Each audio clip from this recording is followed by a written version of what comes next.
Ia, whatalo patoi nei vai ngā lea piati. Maru le tātua tunu Samoa. Ia, whapatoa po i whapiro ia, tūna pa i o lau pai ngā ruenga. Ia o lo papa au i tua pia. Ia, o lo no manu. Ia, manu ia o sio tātua tunu. Maro soi po maua. Maro le langi e mama. O le pau a mataria o tātua pukalame le peo na masane ia sātai tasi. Ia o le SSIG Global TV. Mātou ruai po i masui masani po i o le tātua TV. Ia le uso ia te tari oa. Ta maro soi po ali te ili. Wa, mai ngā ruenga le neba yasu. Tala whatu foi le whatu saunga Samoa. Ia, le whaua. O ma le ne foi i whai ingo le neba yasu. Mai tu le, leo manuia, aso solo lei mea umai. I te auma ma tiuti tau ave foi. Le ne foi vai yasu le whaua. Mai tau watua. Ma ne mai foi le tau i sani e kunei. Ia, maanga ia le. E le ebe bela tele, O le temine le tau sani e kunei tu le pam salo po le tonu le fitus fu. E leo tele se la, leo sur malosi la. A lebe tau se vili vai ia. Ia fafole. I tonu sani e kunei ia. Mo le te fole whaftai ma le whamalo i la. Tau umama Samoa lo mo le avanoa e whafonga mai e le tātou. TV foi seni e kunei vai astaitas. I le tele foi o tala le leima tala whaare le leima. Maisi mal tui nā whamtalanga foi. Tui nā comments po komini foi e. Le au mai e tangatai. Wale tātou TV mo le alualu. I lumo le tātou TV. Ia se whai pēr. Ia, o mea le nganga pātai lawa te. I komini foi e au mai e tangata. Lo lātou po i pautua mai ma lo lātou tua laro. Ia talia mere le uma pātai mo le langolango mai. E po i komini e le o longo maari e po i se whai tau po i se pāponga po i. Ia ai o whaingarawa leo tātou atunu. E o a mere lei ma mere wha le lei. Ia tātou e oto anu e moe na o mere lei. Watu le nganga pātai tele le tau langolango mai ma le pautua mai. E talia ma le nganga pālaro ma le nganga pātai. Ia o tala le tau le soa moro sila pia pia na tanona tula usa ia tei. Ia e leo matua abe bela tele sai neko i ne yaso. Ai moro sila pia ia o lea mate pasala watu i le mato station. Pau dali tei ua soi vai au ai kako station li. Mea pau wale ia e o mea pia. Ia tatu e i loa e pui. O leo lea lua luma tatu pokalame. Le pau soi kako station e to paia na mula uluma le tau penga foi o wha moe. Ia whaptai po le prestino le tato SSIG pe o lau sila mai. Le o mea paua ia lia ua na ngalue ele to paia na mula ulu o le prestino o ao le SSIG i le larolangi atua. Ia o le wha moe na mo tau sila pia. Ia e poringa mai o lea lo luma le tato wha moe. Ia i le o aloa ngai tua. Ale nganga whaptai po ia. Ia man ia li station ni te. Mai tau watu lea ua fua mai ngaluenga le. Io Ale SSIG tono sene kunei. E whapea fua le tātou Global TV sene kunei lea ua. Mai tau watu wa mana ia mwha ngaso solo i luma le tātou pokalame. Ia wā fo isi au nanga le tātou tunua Samoa. Mo le nei amnoa sila mai ima whafungfunga mai ei. Iwa yaso te tasi. Ia pe ei nisi mea o te tupu tono sene, i kori te iu.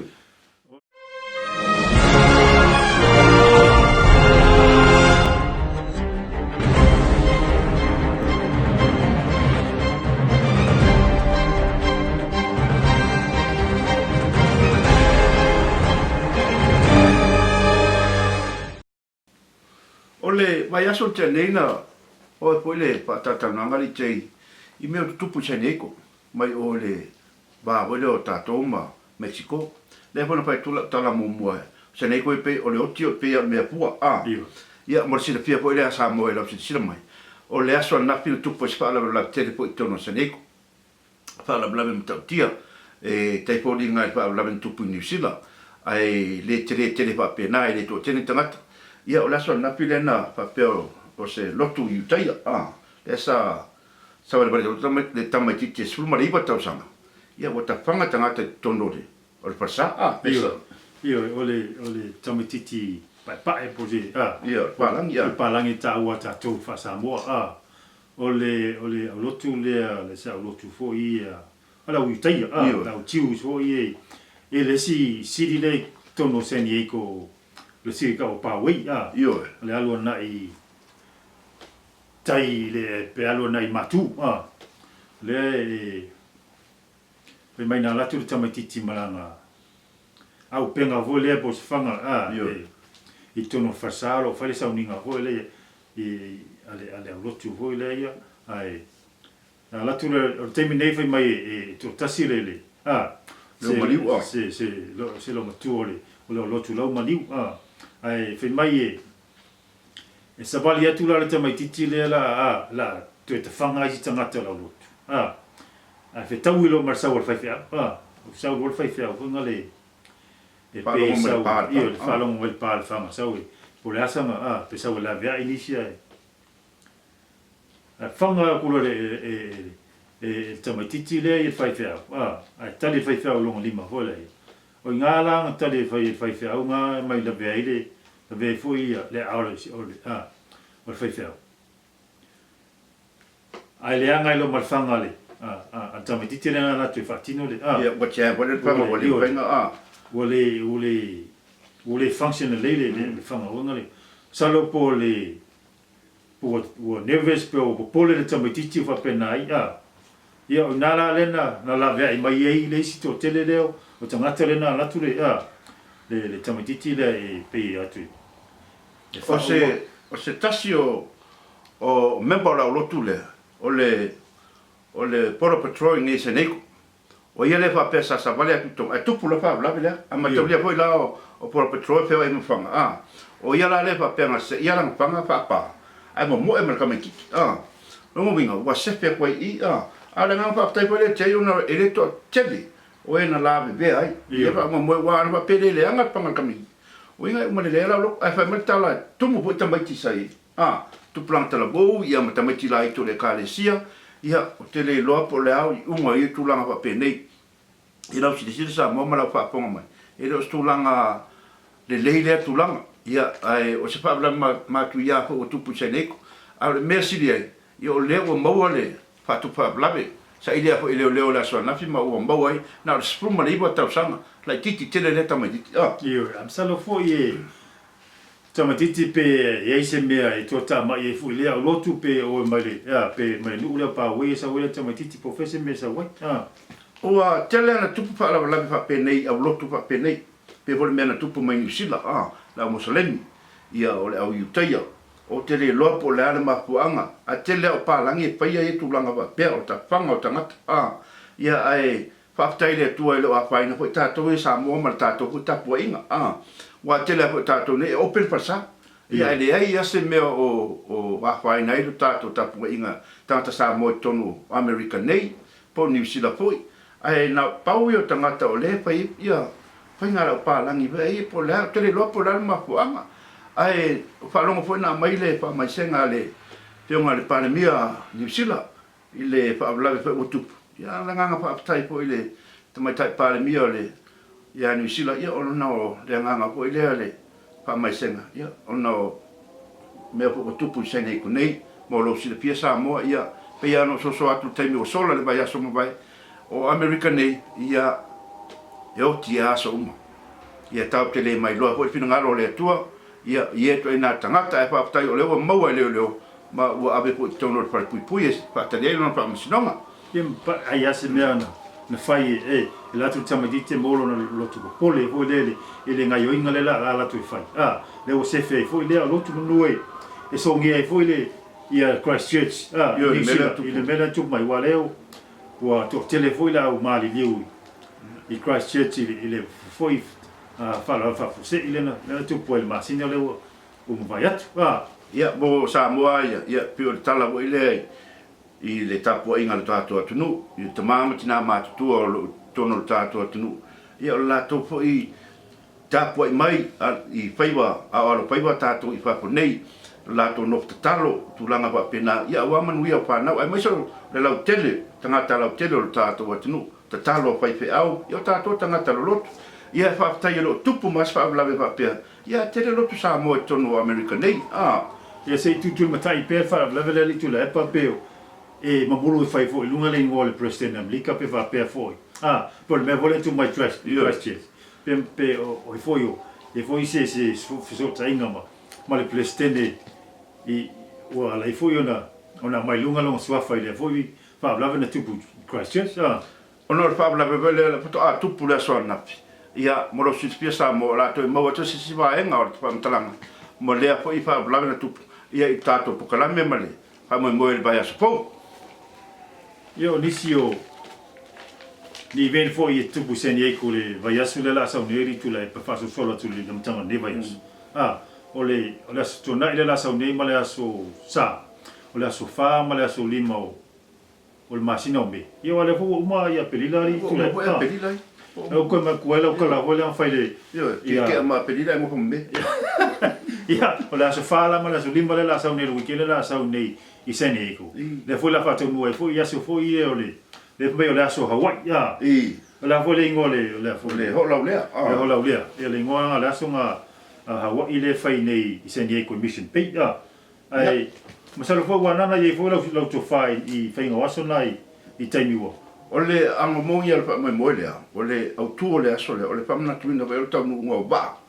Ba ave e pe va por lau ya so ia. E que le ben kamu mai le tonu tau sanga tamu. Le pa sa pa yo nga bo. Le va sa mo na. Ai nga bo pa ta to mai sa mo a. E ole nga tonu nga le ho lau le ku sa le. Ole fa wa ie fa mga kwai le kamu mo ba nga fa ka ko ya so ia sa malanga I pe kuma.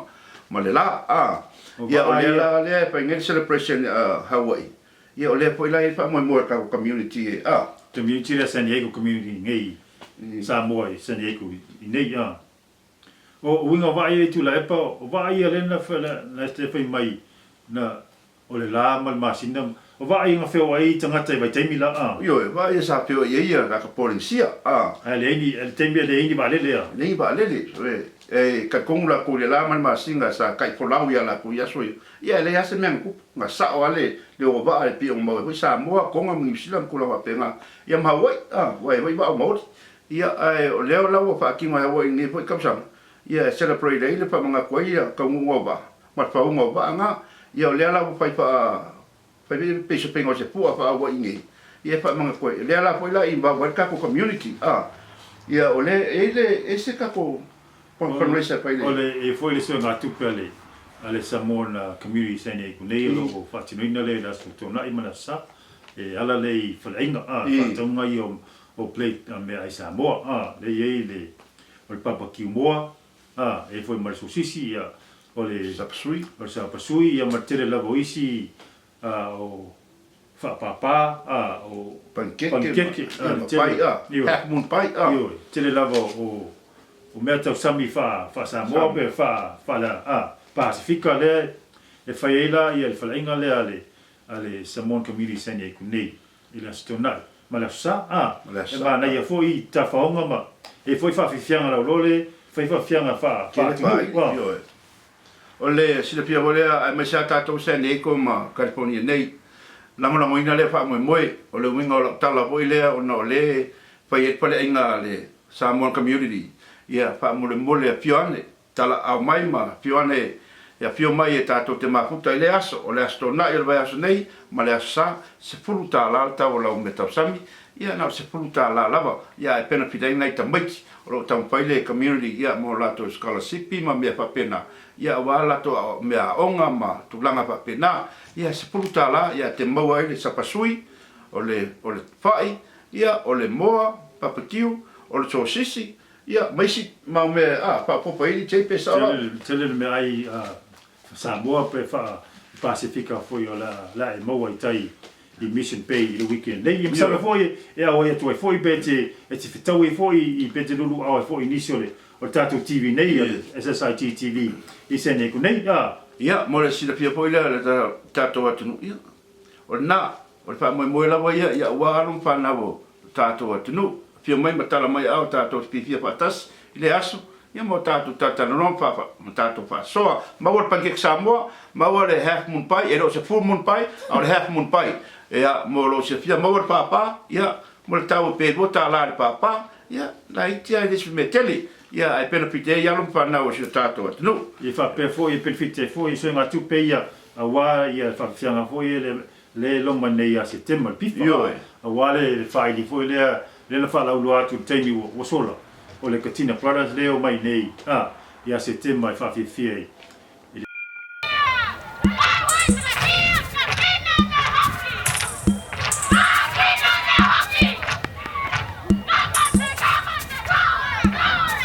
Ia whaatala watu sa mole le foi taimi laso whawhai atu i lau te whātu laipa. O lea mat whasala watu i mission pay nei. I tatu TV matani lava i vai asa te kasi. O le SSIG Global TV sene ke nei. Ia lea mate te mission pay o le asalona lua le nei o le hula lau lea. O le aso le taua o le Hawaii Day o le aso Hawaii. Lea e whaelonga i tausanga te tasi nei San Diego. Ia. Le ua paso solo po kalame ma au siva te tasi mai tele o tunu o le Pasifika. O le asalona lua le nei la susana matamai ana nakti la su tuanai. Ia lea o le aso muli nei e whai e fo i e whaafianga ma sasauninga fo i a sivaanga ma ngani o inga fo i a le Pasifika. I le aso San Diego o le Hawaii Day po le hula lau lea i San Diego nei mo le nei fo i tausanga lua pesifun ma le iwa. Ai usmai pea lau whaafonga ma lau sisira Samoa i ni whaafianga o le whaangasa sul mai pea. Ika vai lelea o ila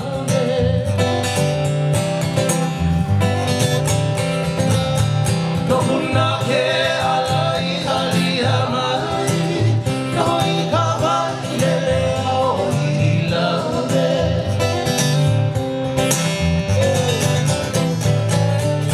aina ia ma anaka puana kumaka kenaya ila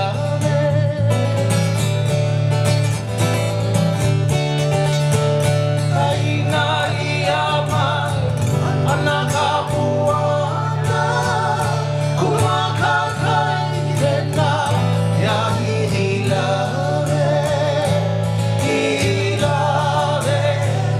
o ila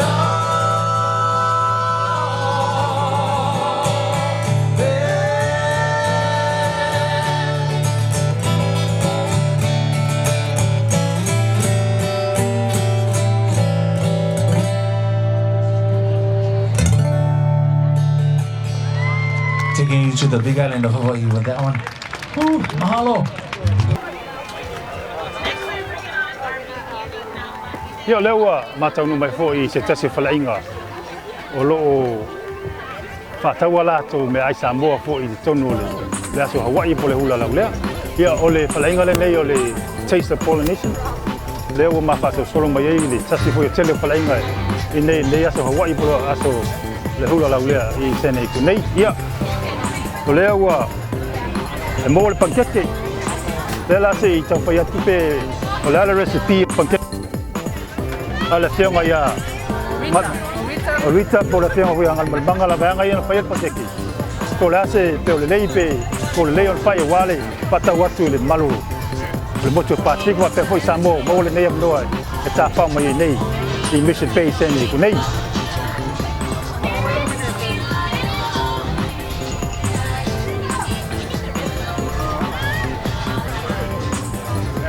Mangen pankeke.